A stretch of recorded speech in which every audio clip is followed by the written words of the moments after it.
Há umas 3 semanas atrás, eu fiz um post no Medium e também no meu LinkedIn sobre uma template que eu criei usando Angular 11 e .NET 5, a última versão, já para MySQL e também para SQL Server. E muita gente veio para mim falando para eu gravar vídeos mostrando alguns exemplos, explicando sobre a arquitetura e mostrando para as pessoas como utilizar. Então no vídeo de hoje eu gostaria de mostrar para você esse breve tutorial de como que é a template, como você pode utilizar no seu projeto. Então vem comigo que vai ser bem interessante. Fala galera, meu nome é Nicolas Fontes, seja bem-vindo ao meu canal, onde eu gosto de dar dicas de programação e também sobre a carreira de dev, tanto no Brasil como na Irlanda. E como eu falei já na introdução, eu criei uma template .NET 5 e Angular 11 devido à grande quantidade de requisições de projeto que estava entrando agora, já nesse começo de ano. E aí eu decidi, falei, vou criar uma template, né, já com o padrão de cadastrar usuário, de enviar e-mail, enfim, de fazer essa pré-configuração do mais ou menos o que é o básico do desenvolvimento de uma aplicação, né? E aí eu fiz essa template, gravei, subi isso para o GitHub, vou deixar o link aqui na descrição, e escrevi um artigo, também vou deixar na descrição aqui dentro do Medium. E aí depois que eu fiz os posts nas comunidades e divulguei mais nos meus perfis, muita gente veio falando para mim, Nicolas, grava um vídeo mostrando sobre a arquitetura, dá um exemplo de como utilizar. Então hoje eu quero mostrar essa arquitetura que eu criei, quero mostrar para você como que vai funcionar isso, como você pode começar a utilizar. E aí você pode aí fazer o download, instalar os pré-requisitos, né, que já está lá no README, e rodar a aplicação na sua máquina, ver como que funciona, começar a fazer as pequenas alterações para adequar no início do seu projeto. E aí depois disso você já pode dar início no seu projeto. Fechou? Então vamos aqui pro meu computador e eu gostaria de mostrar para vocês o GitHub, tá? Aqui é o link, eu vou deixar aqui na descrição o link da onde você encontra essa template.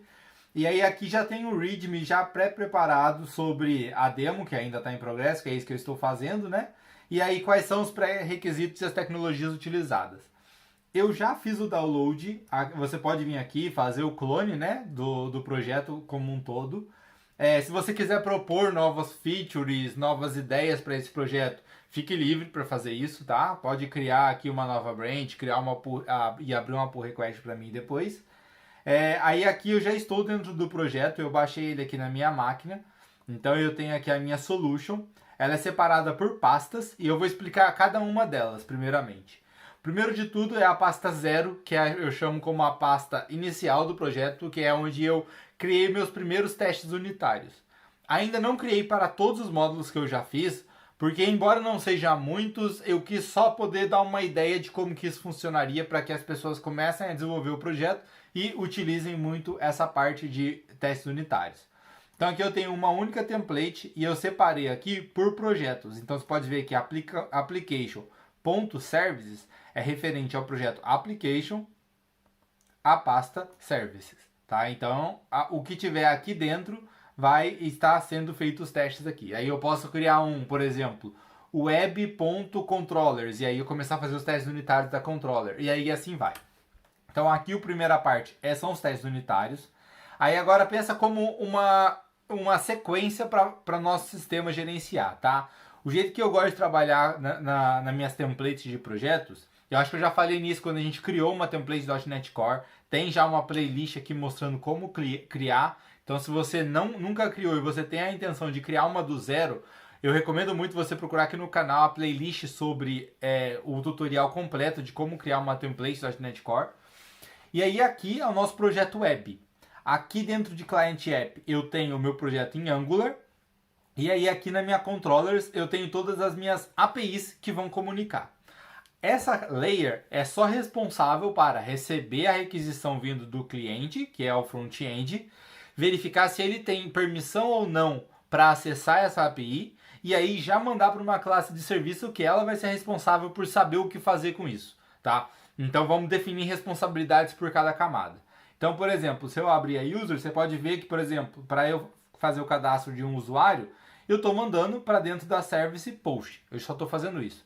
Ele só valida se está tudo certo para entrar no back-end, mas ele não faz nenhum tipo de validação de dados. Beleza.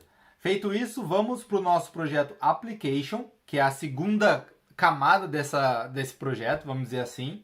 Que aí eu tenho o meu AutoMapper, as configurações minhas de AutoMapper para eu poder converter um objeto, né, de uma ViewModel para uma entidade e vice-versa. Eu tenho as minhas interfaces de serviço, que são consumidas lá pela controller. Eu tenho as minhas classes de serviço, que aqui eu vou mostrar mesmo para você como que isso funciona. E eu tenho as minhas ViewModels, que são os objetos que eu comunico com o meu cliente, né? Logicamente que a gente não deve trabalhar com as nossas classes de entidade, porque às vezes numa requisição a gente só precisa, sei lá, de 2 propriedades ao invés de umas 10 que eu tenho na minha classe. Então, esse aqui é o motivo de eu utilizar essas ViewModels. E aí, por exemplo, nas minhas classes de serviços, eu tenho uma classe de validação, uma classe de úteis e eu tenho 3 módulos referente aos módulos do sistema, aos perfis e também ao usuário. Então, se novamente eu abrir de usuário, aqui a gente tem, por exemplo, o método post, vamos achar ele, olha lá, onde ele faz todo o gerenciamento da informação para salvar um novo usuário no banco. Então ele faz a validação do e-mail, a validação da senha, ele verifica se o e-mail já está salvo no banco de dados ou não, ele verifica se tem um perfil default, vou mostrar para vocês o que significa esse perfil default, para poder vincular esse usuário que está sendo cadastrado nesse perfil. Aí ele faz a conversão de objeto, ele seta o ID do perfil no objeto, ele gera um código para ser enviado por e-mail para o usuário ativar a sua conta, cria e depois envia um e-mail para o usuário para ele poder fazer a ativação da conta. Então, aqui seria mais ou menos o coração do sistema, onde ele vai gerenciar todo o que ele deve fazer com que tipo de informação. Então é nessa camada que a gente trabalha isso. Depois disso, a gente tem a nossa camada de domínio, que é onde eu tenho todas as minhas entidades que serão persistidas no banco de dados, tá? E aí eu tenho também as minhas interfaces de repositório. As minhas classes de repositório, elas ficam dentro do meu projeto Data, que é o projeto que ele é responsável por comunicar com o banco. Então pensa que o meu projeto de domínio, ele é só responsável para eu setar as minhas entidades e liberar elas para ser trabalhadas lá na minha classe de application. Por isso até que a minha interface de repositórios fica ali, porque o meu projeto application pode sim herdar esse projeto. E aí dentro do meu projeto Data, que eu tenho as minhas configurações de contexto, né, onde eu faço tudo pelo Entity Framework, para eu setar quais serão minhas tabelas, quais serão os meus DB7s, né? Aí eu criei aqui um seed data, que isso aqui é bem interessante. Quando você vai iniciar um projeto, você pode já setar os dados default, que assim, vai ter que ter na minha aplicação. Então aqui eu tenho, por exemplo, 3 módulos, eu já estou criando 2 tipos de perfis diferentes, eu já estou criando 2 usuários, um para cada perfil. Eu já estou setando, né, vinculando os módulos com os perfis e já estou salvando. Isso já está sendo automaticamente salvo no meu banco assim que eu rodo a minha primeira migration. Depois disso eu tenho as minhas classes de mapeamentos, que basicamente são as configurações da minha tabela. Então se a gente entrar aqui em qualquer uma classe, por exemplo, aqui ó, basicamente para usuário eu só estou falando qual que é o campo ID, né, qual que é o campo primary key.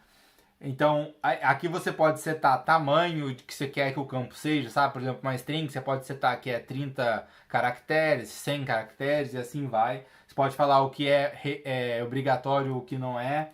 Enfim, tudo isso você consegue fazer nessa classe de mapeamento. Eu também já fiz um vídeo mostrando detalhes sobre isso.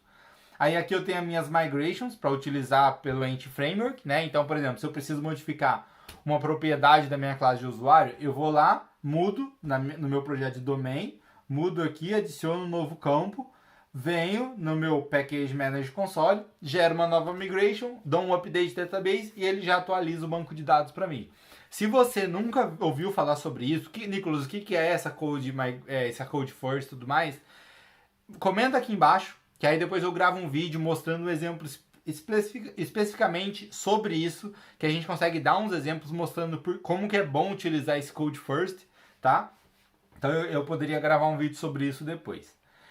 E aí, depois eu tenho a minha camada de cross-cutting, que eu chamo são meus extras works, que são todos pequenos sistemas dentro dessa minha aplicação, que elas são responsáveis por fazer algum tipo de funcionalidade.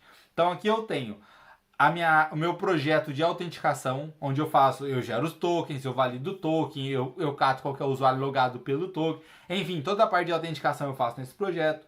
Eu tenho um projeto de Exception Handler, então eu consigo fazer meio que um middleware dentro do meu projeto, que cada vez que eu der uma exception, eu passo por esse middleware para retornar um padrão de objeto certinho para o meu front-end saber o que fazer com isso.